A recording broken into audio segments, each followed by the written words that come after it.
I would never fall in love again until I found her. You got all those guns, and you ain't gonna shoot one?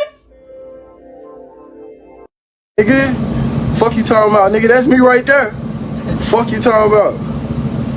Nigga, these folks start pulling off, nigga, Max. They ain't get the lack, but they did get that Malibu. All of that shit, bro, these folks don't give no fuck, man. I heard living reckless. Look at them, man. All across, I mean, nigga just in the candy factory with this shit.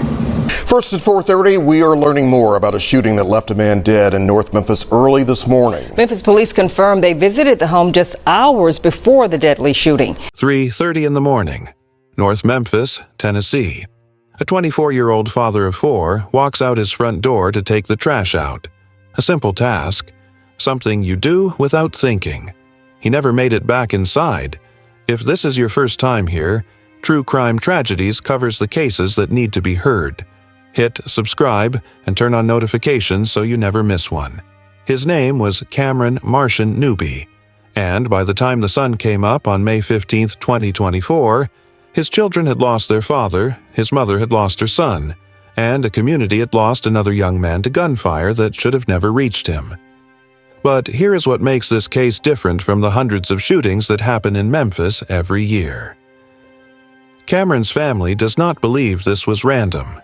His mother is convinced her son was lured out that night, set up, walked into a trap that stretched across two separate crime scenes involving multiple people who wanted him dead. And the two men arrested for his murder?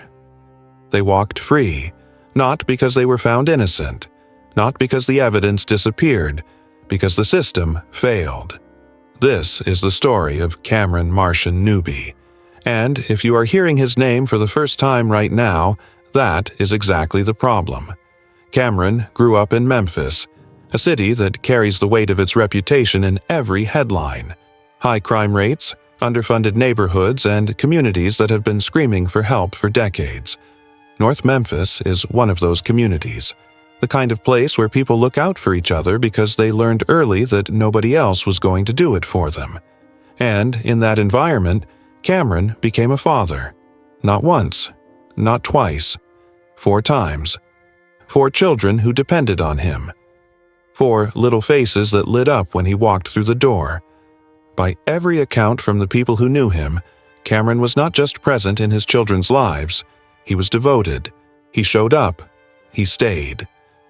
In a world where so many young men are criticized for walking away from their responsibilities, Cameron Newbie held his family together. 24 years old. That is not a man who has had time to figure everything out. That is a man still in the early chapters of his life. Still learning, still growing, still building something for the people who needed him most. His mother loved him fiercely. That much is clear from everything she has done since the night he was taken from her. She speaks about Cameron the way only a mother can. Not through rose-colored glasses, but with the raw, unfiltered grief of a woman who knew her son and believed in the man he was becoming. Cameron lived on Hurd Avenue, the 2500 block, a residential street in North Memphis where the houses sit close together and everybody knows everybody's business. That is important to understand. Because what happened to Cameron did not happen in some dark alley downtown. It happened right outside his home, on a street where people saw things, where people heard things, where neighbors were close enough to identify faces and vehicles. Remember that. It matters later. The night Cameron was killed did not begin with a single event. His mother has said repeatedly that what happened to her son involved more than one location. 2 separate crime scenes, she says. That means something happened before the shooting. Something that put Cameron in the path of the people who came to kill him. Now, the exact details of what took place at that first scene have not been made fully public. But Cameron's mother is certain of one thing. Her son did not just happen to be outside at 3:30 in the morning when a car full of shooters rolled through.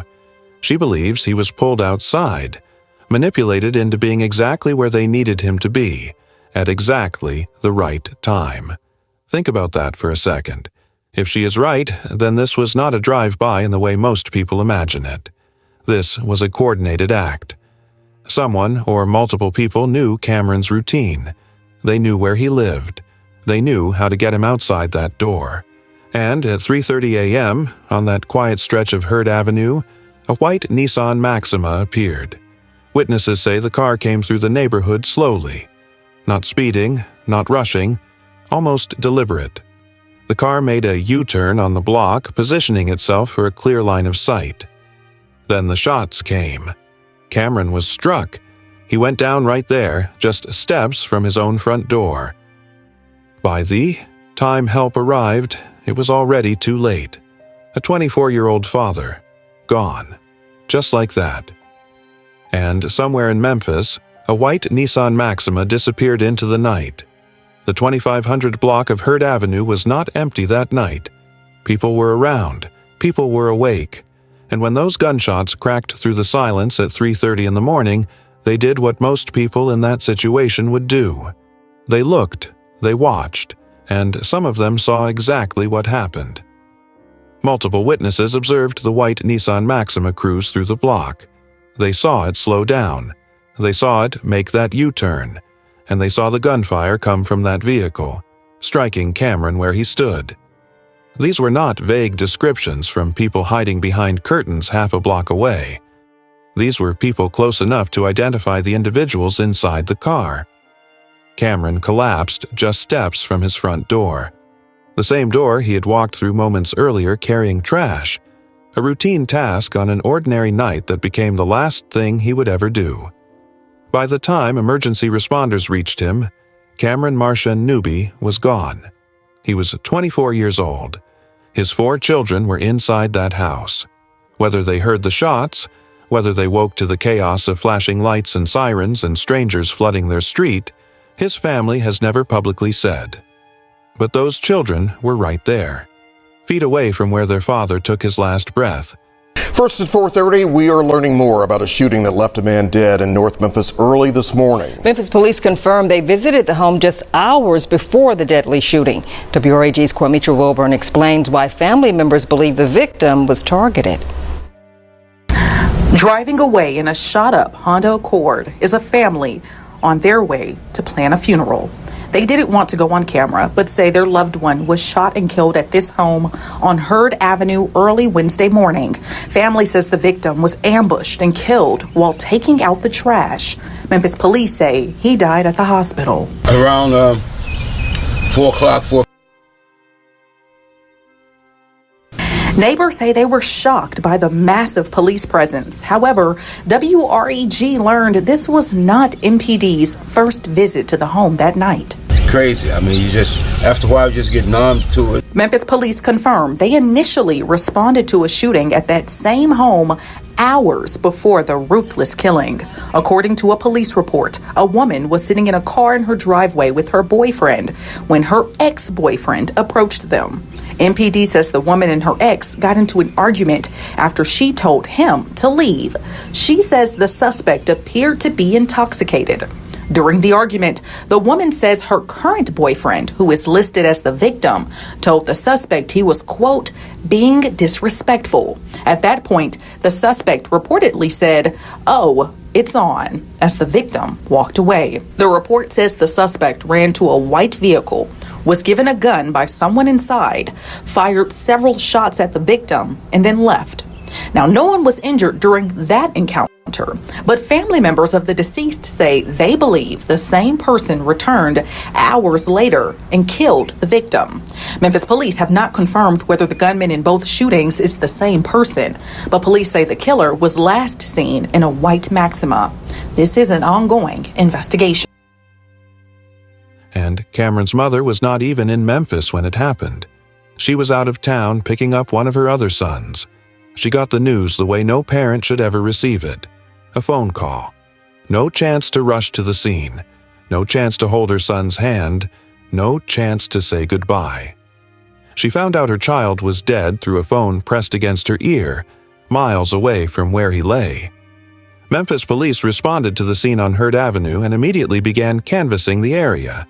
And here is where, for a brief moment, this case actually looked like it might go the right way.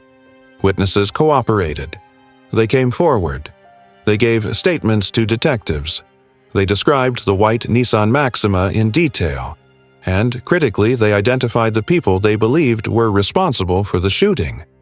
2 names came out of those witness statements: Jayon Lewis, 22 years old, and Keith Coffer, 25. Both men were identified by witnesses as being connected to the vehicle and the shooting that killed Cameron. Based on those statements, Memphis police moved forward with arrests. Lewis and Coffer were taken into custody, and each one was hit with the most serious charge available: first-degree murder. For Cameron's family, this should have been the beginning of justice. 2 suspects in custody. Eyewitness testimony linking them to the crime. A case that, on paper, looked strong. The kind of case where a family can exhale just slightly, knowing that the wheels are turning and the people responsible are going to face a courtroom. But that is not what happened. The case moved to a preliminary hearing. This is standard procedure. The prosecution presents enough evidence to show a judge that there is probable cause to take the case to trial. In a case with multiple eyewitnesses who had already given statements to police identifying the suspects, this should have been straightforward. It was not. When the day of the preliminary hearing arrived, the key witnesses did not show up. The people who had looked out their windows, who had watched the white Nissan Maxima circle the block, who had seen Cameron get shot, who had given detailed statements to detectives naming Lewis and Coffer, those people were not in that courtroom. And here is the part that makes Cameron's mother's blood boil to this day. No subpoenas were issued. The prosecution knew who the witnesses were. They had their names. They had their statements on record. The legal system had every tool available to compel those witnesses to appear and testify. A subpoena is not a complicated document. It is a court order that says you must show up, and if you do not, there are consequences. But nobody sent one. Not a single subpoena went out to a single witness. So when those witnesses failed to appear, the prosecution had nothing to present. The case that should have been a formality crumbled in minutes. Without live testimony, the judge had no choice. There was not enough evidence presented in that courtroom to establish probable cause. Jayon Lewis walked out a free man. Keith Coffer walked out right behind him. First-degree murder charges, gone. Not because the evidence did not exist. Not because the witnesses recanted. Not because some defense attorney pulled a brilliant legal maneuver. The case fell apart because the people responsible for holding it together simply did not do their jobs. Cameron's mother has been vocal about this. She has spent months calling investigators, pushing for updates, begging for someone to tell her what was happening with her son's case, and the response she kept getting was that they were waiting on witnesses. Waiting on the same witnesses who had already spoken, already given statements, already identified the suspects. She was told to be patient while the system sat on evidence it already had. And the worst part? Many people in the community still believe Lewis and Coffer are locked up. They heard about the arrests. They saw the mugshots. They assumed the justice system would do what it is supposed to do. It did not. Both men are free, walking the same streets where Cameron was gunned down. Living their lives while 4 children grow up without a father and a mother marks every November 6th, Cameron's birthday, with a grief that does not soften with time. 2 years have passed. No new arrests, no trial date, no justice. Just a family left holding the weight of a promise the system made and never kept. There is a question that hangs over this entire case, and it is not the one you might expect. The question is not who killed Cameron Marshun Newby. Witnesses already answered that.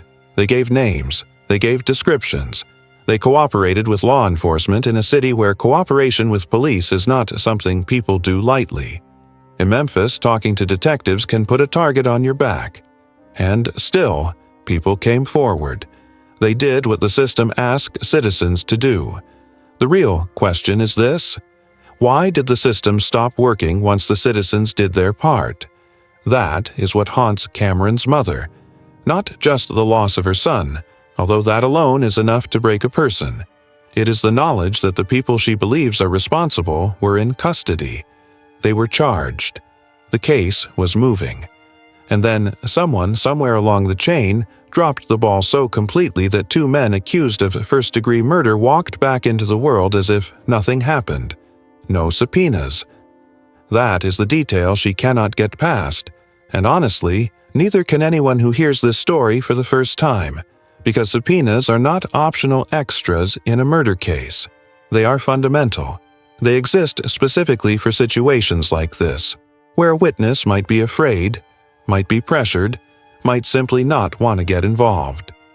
A subpoena removes the choice. It says the court requires your presence. It provides legal protection for the witness and legal teeth for the prosecution. And nobody filed one. You can have the best detectives in the world. You can have witnesses willing to risk their safety to come forward. You can have a clean arrest and a solid charge. But if the prosecution does not follow through, if the paperwork does not get filed, if the hearing is treated like a routine check-in instead of a murdered man's shot at justice, then none of it matters. The whole thing collapses, and that is exactly what happened to Cameron's case. His mother has not been quiet about it. She has spent nearly 2 years making phone calls, showing up to offices, demanding meetings, pushing every person in a position of authority to explain how this was allowed to happen.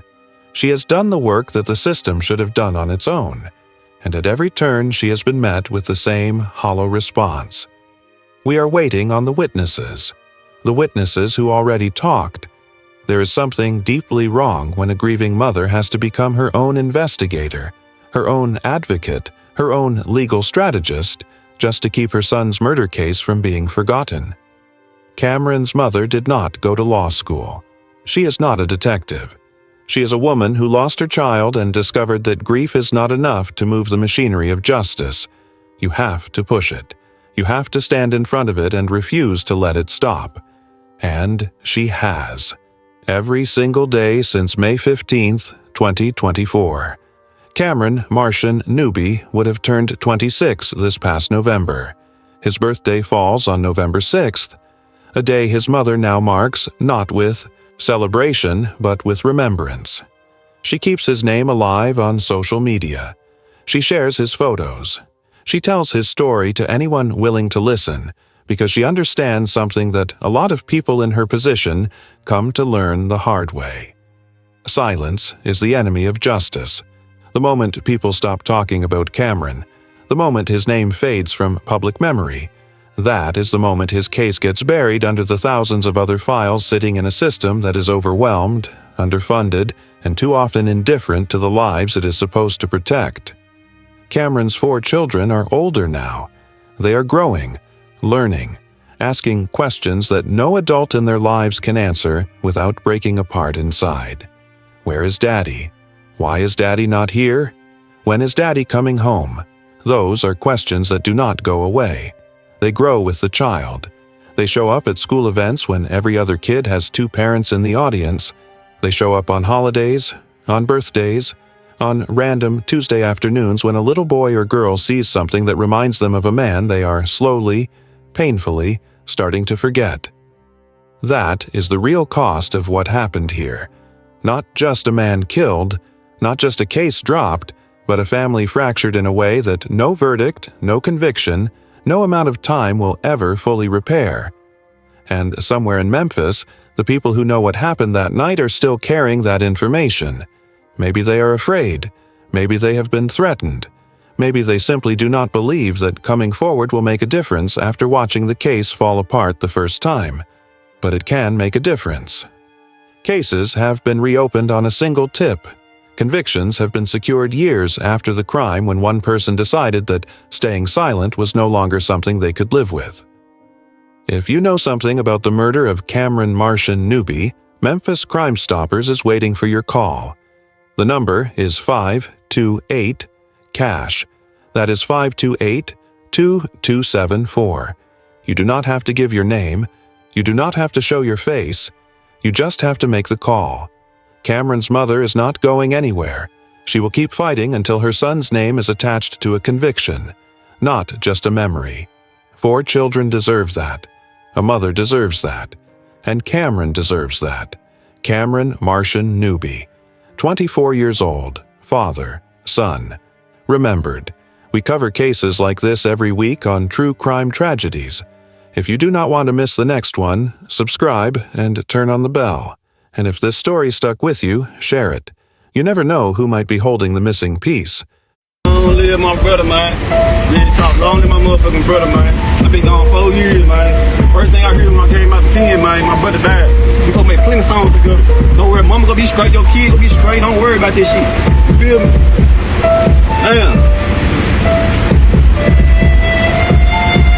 Damn. I love you, nigga. Real talk. It's too damn cold, not throwing my drip when I'm stepping outside, be ready to snow. Can't leave my Glock, man, checking my hip. I got one in the head, fall lock up the door. Feeling like popping my last night, John. I stay in the kitchen while baking these dough. Glock commute, now pull on the trigger, and when I'm busting, I'm cracking these jokes. Go back in time, I need forget, let me burn your mind, need back to the future. Really want smoke, let me pull on my car, man. What's that at it? I seen you a Uber. Beat him to death, and got not to every word, man. When I got done, you thought he had tumors. This to get stitchy, he act like a bitch, so please, young niggas, start spreading these rumors. I done just seen with this motherfucker chopper on wrapping up body, it feeling like crumble. Ain't for your neck, yeah, straight out the muscle. While young niggas standing chopping on this zipper. If these niggas be funny, they trying too hard, they be having me too. Make somebody nothing, they don't forget when you start out smile, they throw me a nipple. Fucking Victoria, when we got done, she always told show, keep it a secret. Bitch out the packing, don't pill on no rapping, on me, on the pussy, it taste like a Reese. Fuck on the counter, letting out all the dishes, I want you to know that I can get freaky. Pussy take good, I eat it for out, yeah, I got the munch, I'm trying to be greedy. Too damn cold, not throwing my drip, no stepping outside, be ready to snow. Can't leave my Glock, man, checking my hip, I got one in the head, fall out of the door. Feeling like popping my last night, John, I stay in the kitchen while baking this dope. Glock at me when I pull on the trigger and when I'm busting, I'm cracking this joke, bitch. Fuck you, come here. Hey, Mom. Hey, Chris. Hey, Dad. Hey, BB. Cameron. Cameron. Kay, Carson, Chloe, Zari. I'm doing this for us, man. You know what I'm saying? Just support me. Because this what Cameron want me to do. This what my brother want me to do while I was locked up. Come out here and blow for a nigga. You know what I'm saying? But they took my brother away from me. You know what I'm saying? But I'm going to keep this going. I'm going to stay positive, stay strong, and keep doing this. Keep doing this. Stay focused. Stay dedicated to it. You know what I'm saying? So I can take care of y'all. You know what I'm saying? That's all I need y'all to do. Support the nigga. That's all. That's it. Alright? Beat that shit. I open the tick for your ass, nigga. I know your ass up there watching me and shit, smoking a fat ass wood, big nose ass, nigga. I love you, nigga. Yeah. Real talk. For the turn up for your ass. Shit, nigga. Real talk.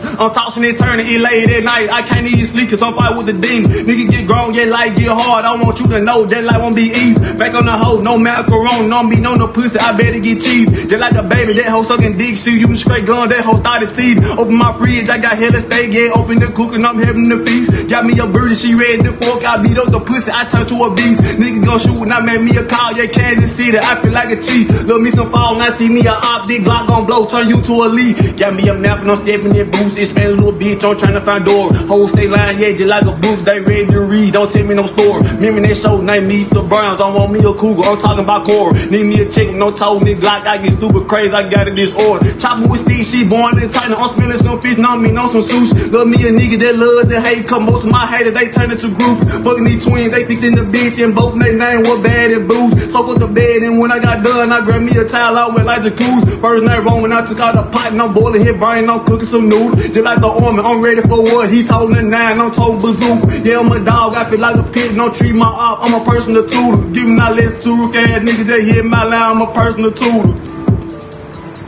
T.